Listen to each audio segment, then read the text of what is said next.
আজকের রেসিপিতে থাকছে সুজি আর আলু দিয়ে ঝটপট বিকালের নাস্তা অথবা বাচ্চাদের স্কুলের টিফিন, যেটা তৈরি করা একদমই সহজ। যে কেউ কিন্তু অনায়াসে তৈরি করে নিতে পারবেন। আর দেখুন কতটা লোভনীয় হয়েছে।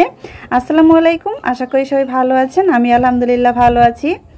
আজকের রেসিপিতে থাকছে খুবই মজাদার আর লোভনীয় বিকালের ঝটপট নাস্তা অথবা বাচ্চাদের স্কুলের টিফিন।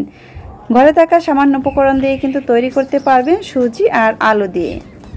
তো যে কেউ কিন্তু অনায়াসে এই নাস্তাটি তৈরি করে নিতে পারবেন। আর তৈরি করা একদমই সহজ, খুব সহজ রেসিপিতে আপনাদের সাথে শেয়ার করব। তো একটি নাস্তা ভেঙে নিয়েছি আর দেখুন কতটা লোভনীয় হয়েছে। তো চলুন মূল রেসিপিতে চলে যাই। প্রথমে হচ্ছে আলু সিদ্ধ বসিয়ে দিয়েছি। আর এই যে এখন আলুটা সিদ্ধ হয়ে গিয়েছে, পানি ঝরিয়ে আলুটা উঠিয়ে নিব। তারপরে একটি মিক্সিং বোলের ভিতরে নিয়ে নিয়েছি। এখন খুব ভালোভাবে আলুটাকে ম্যাশ করে নিতে হবে।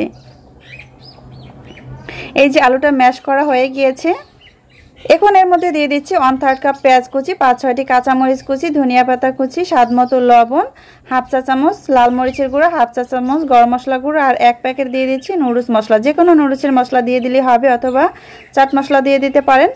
এখন সব কিছু উপকরণ খুব ভালোভাবে মিক্স করে নিব। এই যে মিক্স করা হয়ে গিয়েছে, এখন এটা একটি সাইড করে রেখে দিব। অন্যদিকে একটি কড়াই বসিয়ে দিয়েছি। এটা হচ্ছে রাইস কুকারে দিয়ে দিয়েছি আমি। চুলায় গ্যাস ছিল না। সামান্য পরিমাণে তেল দিয়ে 1 চা চামচ দিয়ে দিয়েছি জিরাটা ভাজা হয়ে গিয়েছে। এরপরে 1 কাপ সুজি দিয়ে সুজিটা তেল আর জিরার সাথে ভেজে নিয়েছি। যখন এভাবে ঝরঝরা ভাব চলে আসবে তখন এর ভিতরে হাফ কাপের একটু পানি দিয়ে, বেশি পানি দিয়ে এর ভিতরে খুব ভালোভাবে ডো তৈরি করে নিতে হবে। আর স্বাদ মতো লবণ দিয়ে দিয়েছি। এ পর্যায়ে কিন্তু ডোটা খুব ভালোভাবে হয়ে গিয়েছে। এখন এটাকে রাইস কুকার থেকে নামিয়ে গরম অবস্থায় কিন্তু এর ভিতরে দিয়ে দিতে হবে হাফ কাপ ময়দা অথবা আটা। আমি এখানে আটা দিয়ে দিয়েছি। খুব ভালোভাবে মিক্স করে এটাকে মথে তারপরে ডো তৈরি করে নিতে হবে। তো এই যে এ পর্যায়ে সফট একটি ডো আমি তৈরি করে নিয়েছি। এখন এই ডো থেকে রুটির মতো বেলে নিতে হবে। সামান্য একটু আটা ছিটিয়ে দিয়ে তারপরে এই রুটিটা আমি বেলে নিব। এই যে ঠিক এভাবে করে বেলে নিতে হবে। আর এই যে পাশের অংশটা একটি ছুরি দিয়ে কেটে সমানভাবে আমি সাইজ করে নিব। এই যে 4 কোণা করে ছুরি দিয়ে তারপরে কেটে নিয়েছি। এরপরে আবারও এটাকে 4 কোণা করে কেটে নিতে হবে। প্রথমে লম্বালম্বি করে তারপর এভাবে আবারও 4 কোণা করে আমি এগুলিকে কেটে নিচ্ছি। নাস্তার শেপটা ঠিক এভাবে দিয়ে নিতে হবে। এরপরে হচ্ছে যে আলুর পুরটা আমি রেডি করেছিলাম, সেই পুরটা দিয়ে নাস্তাটা তৈরি করে দেখিয়ে দেব।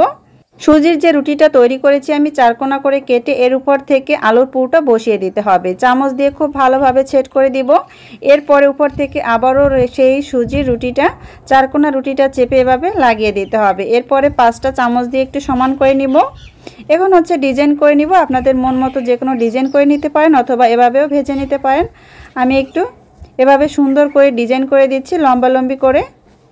দুই সাইডে কিন্তু এটা ডিজাইন করা যাবে। আর এটা ভাজার পরে দেখতে খুবই সুন্দর লাগবে।